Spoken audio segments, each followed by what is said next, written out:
presidente del Consejo de Ministros, pero ahora, si nos permiten, vamos a dar la bienvenida a nuestra invitada, Violeta Bermúdez, también es presidenta del Consejo de Ministros en la gestión anterior del presidente Francisco Sagasti. ¿Cómo se encuentra? Buenas tardes. Muy buenas tardes, Fátima. Muchas gracias por la entrevista. Bien, le agradezco a usted. A ver, ahora la señora Mirta Vázquez se enfrenta a un reto totalmente diferente. Ella ocupó, si bien es cierto, la presidencia del Congreso. Ahora pasa un papel desde el lado del frente, desde el Ejecutivo. ¿Cuáles son los retos que hoy por hoy ella tiene, considerando, ¿no?, el pasivo de la gestión de 69 días que tenía el señor Guido Bellido? Sí, bueno, creo que en primer lugar conviene saludar la decisión del presidente Castillo de haber hecho un cambio tan importante en la presidencia del Consejo de Ministros, porque el rol que cumple él o la presidenta del Consejo de Ministros es absolutamente clave para la gestión gubernamental. Es, como hace un momento he escuchado, no solamente el brazo derecho, yo diría que son todas las extremidades del gobierno. La presidencia del Consejo de Ministros es una especie de centro de apoyo para la gestión gubernamental. En nuestro presidente de la República confluyen dos condiciones: ser jefe de Estado, jefe de gobierno, además de ser jefe supremo de las Fuerzas Armadas y Policiales. Y por tanto requiere de una presidencia del Consejo de Ministros muy fortalecida para poder gestionar bien el Estado.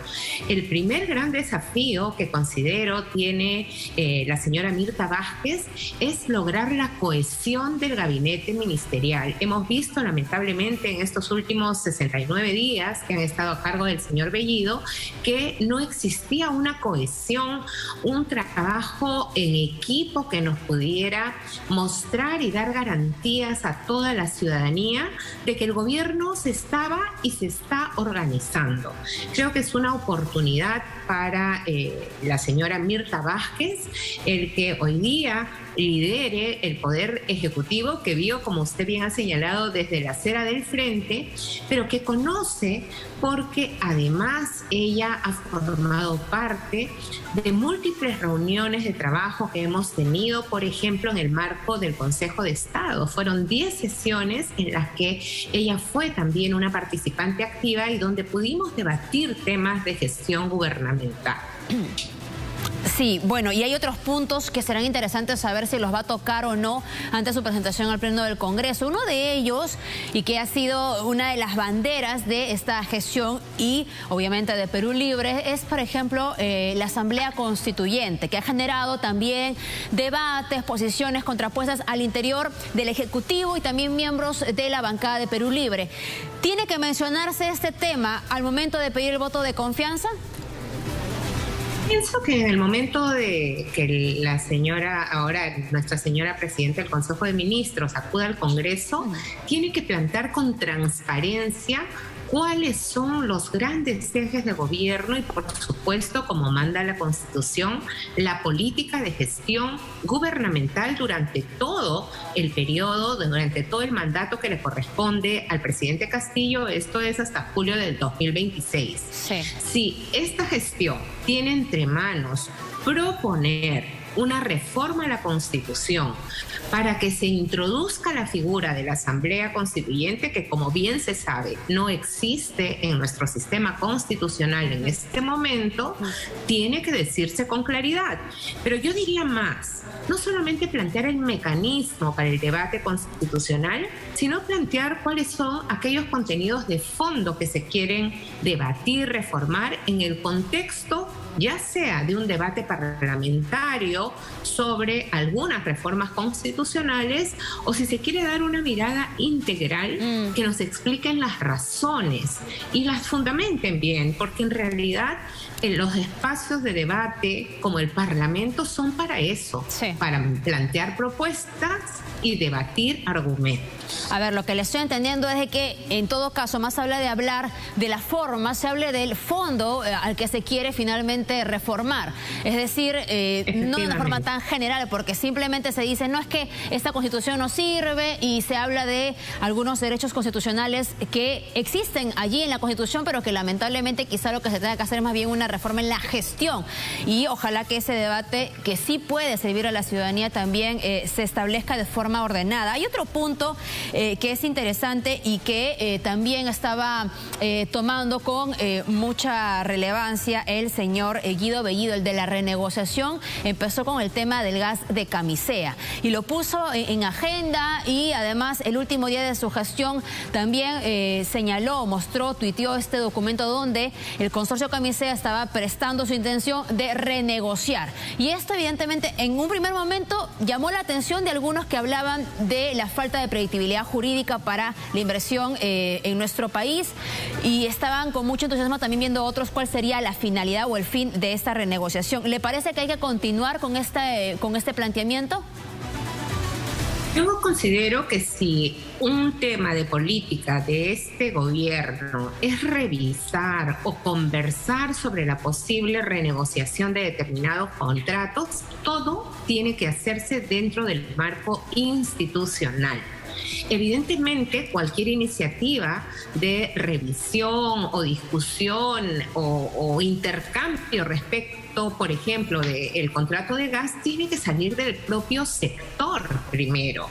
Primero sale una iniciativa del sector, luego se ve si tiene viabilidad jurídica, y ahí se puede pedir la opinión del Ministerio de Justicia, que tiene un rol muy importante en todo lo que significa aportar en la legalidad de las decisiones públicas, luego debatirse en Consejo de Ministros, y si en el Consejo de Ministros se evalúa que esta es una política fundamental orientado al bienestar de las personas, entonces recién teniendo un acuerdo, sabiendo jurídicamente cuál es la ruta a seguir, convocar a la otra parte para conversar y ver cuál es el mejor arreglo, acuerdo al que se pueda arribar.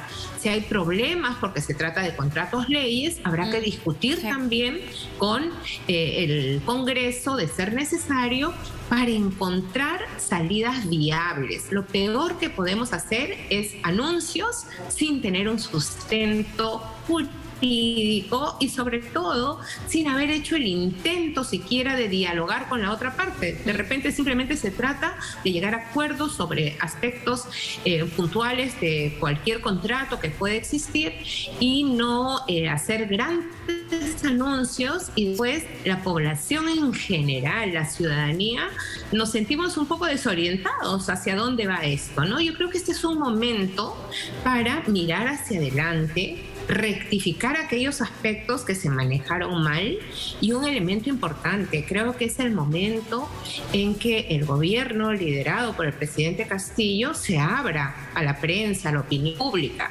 La ciudadanía queremos saber qué se está debatiendo, qué se está acordando, qué se está proponiendo. Y creo que la figura y la presencia de la señora Mirta Vázquez va a ser una garantía de transparencia, porque a lo largo de su trayectoria profesional ella ha dado muestras de ser una persona abierta a la opinión pública, una persona respetuosa de los valores democráticos. Ahora, dentro de esta designación o las modificaciones que se han hecho en el gabinete, hay dos que por lo menos ya están haciendo ruido desde anoche mismo. La de el señor Luis Barranzuela, abogado, que fue abogado de Perú Libre, Guido Bellido, Cerrón, en fin, que hasta fue presentado también por el mismo abogado mediático de Vladimir Cerrón, y que ahora está en la cartera del Interior. Y por otro lado, de Carlos Gallardo, que ocupa la posición que tenía el profesor Juan Cadillo en el Ministerio de Educación. Él fue dirigente de FENATEP, hasta donde se sabe. Estas dos designaciones, ¿le parecen propuestas de Mirta Vázquez? ¿Le parecen más bien algunas designaciones impuestas por el presidente, o mejor dicho, que han nacido de su iniciativa? ¿Y cómo ve su inclusión dentro de este nuevo Consejo de Ministros? Sí, bueno, en realidad a mí nunca me gusta especular ni tratar de adivinar. Yo creo que esa respuesta la puede dar la presidenta del Consejo de Ministros, la señora Vázquez. Lo que sí, como ciudadana que estoy observando lo que pasa en la coyuntura política de nuestro país, me ha extrañado el cambio del señor Cadillo, porque dentro del gabinete que lideró el antecesor de la señora Vázquez, era uno de los ministros que tenía mejores pergaminos, ¿no? Sus razones existirán, ojalá que podamos conocerlas. Por eso decía que la transparencia en la toma de decisiones es fundamental. Porque si nos hubieran explicado por qué ha salido determinado ministro y ha sido reemplazado por otro, en realidad no estaríamos ahora especulando sobre las razones que han tenido. Constitucionalmente corresponde al presidente o presidenta del Consejo de Ministros proponer a los y las ministras y al presidente designarlos, ¿no? Entonces, yo me imagino que este debate han tenido los dos protagonistas de esta decisión, pero creo que la única persona que nos puede clarificar al respecto es la señora Vázquez. Correcto, pero también es cierto que el Ministerio del Interior ahora mismo es un ministerio muy delicado, tomando en consideración, por ejemplo, que el día de ayer se ha dictado prisión preventiva para los miembros el caso, ¿no?, dinámicos del centro, que involucran al gobierno regional de Junín y que salpica, de hecho, también al señor Vladimir Cerrón. ¿Le parece idóneo haber puesto a quien ha sido también parte o abogado de Perú Libre como ministro del Interior en una situación tan delicada judicialmente que se está tratando? Yo creo que si la presidenta del Consejo de Ministros no ha tenido mayor incidencia en su designación, creo que le corresponde hacer la evaluación correspondiente y hacerle las que ella considere son las más convenientes para poder garantizar un gabinete que esté, ojalá, exentos de estas sombras o comentarios o ruidos, como usted bien señala. Creo que nuestro país necesita tranquilidad. Necesitamos enfocarnos en seguir combatiendo la pandemia, en la reactivación económica. Necesitamos poner un horizonte compartido donde los diversos poderes públicos puedan sumar esfuerzos. Yo veía hace unos días en un diario nacional que se informaba que el Ejecutivo había presentado su agenda parlamentaria con más de 200 proyectos de ley. Eso no es priorización en ningún caso. Sí. Creo que la nueva gestión de este gabinete tiene el gran desafío de volver a mirar estos 69 días y ver qué aspectos tienen que ajustarse para fortalecer la gobernabilidad en el Perú, que es lo que todos los peruanos y peruanas queremos. Le agradezco por su tiempo, señora Bermúdez, y por habernos dado su punto de vista. Vamos a ver qué nos anuncian, ¿no?